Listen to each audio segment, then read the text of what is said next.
Hello అండి, నమస్తే. ఈరోజు నేను ఒక పేషెంట్ స్టోరీని నేను మీకు చెప్తాను.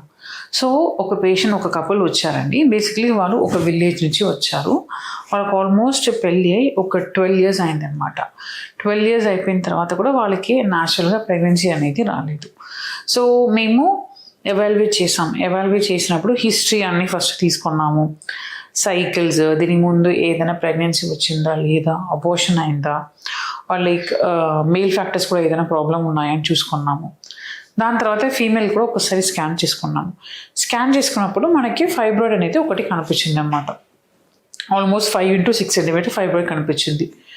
మేల్ ఫ్యాక్టర్లు చూస్తే కొంచెం కౌంట్, కొంచెం కదలికణాలు అనేది కొంచెం తక్కువ ఉండింది అనమాట. సో నెక్స్ట్ పేషెంట్స్తో మేము అన్నీ డిస్కస్ చేసినప్పుడు వాళ్ళు ఏం చెప్పారంటే, బయట హాస్పిటల్స్లో ఫైబ్రాయిడ్ ఉంది కదా, లైక్ మీకు న్యాచురల్గా ప్రెగ్నెన్సీ రాదు, అది ఫైబ్రాయిడ్ తీయాలి అని చెప్పారు అని మాకు చెప్పారు. సో మేము స్కాన్ చేసి చూసినప్పుడు ఆ ఫైబ్రాయిడ్ అనేది గర్భసంచ లైనింగ్ ఉంది కదండి, ఆ లైనింగ్ నుంచి కొంచెం దూరంగానే ఉంది కాబట్టి, అండ్ దెన్ వాళ్ళకి ఇంకా వేరే ప్రాబ్లమ్స్ ఉన్నాయి కాబట్టి మేము ఏం చెప్పామంటే, మీరు IVF చేసుకోండి, ఇప్పుడు యాజ్ ఆఫ్ నౌ మనం ఫైబ్రాయిడ్ తీయడానికి అవసరం లేదని చెప్పాము. అండ్ దెన్ దాని తర్వాత 1-2 months కొంచెం లైనింగ్ అనేది రెడీ చేసుకున్నాము. రెడీ చేసుకున్న తర్వాత వాళ్ళకి ఎంబ్రియో ట్రాన్స్ఫర్ చేసాము. 2 embryos అనేది ట్రాన్స్ఫర్ చేసాము. 2 embryos ట్రాన్స్ఫర్ చేసినప్పుడు ఈ రోజు నేను ఆ పేషెంట్ స్కాన్ కూడా చేశాను. బీటా HCG పాజిటివ్ వచ్చింది. అండ్ దెన్ పెట్టిన 2 బేబీ కూడా ఇంప్లాంట్ అయింది, అటాచ్ అయింది, మంచిగా హార్ట్ బీట్ కూడా వచ్చాయి అన్నమాట.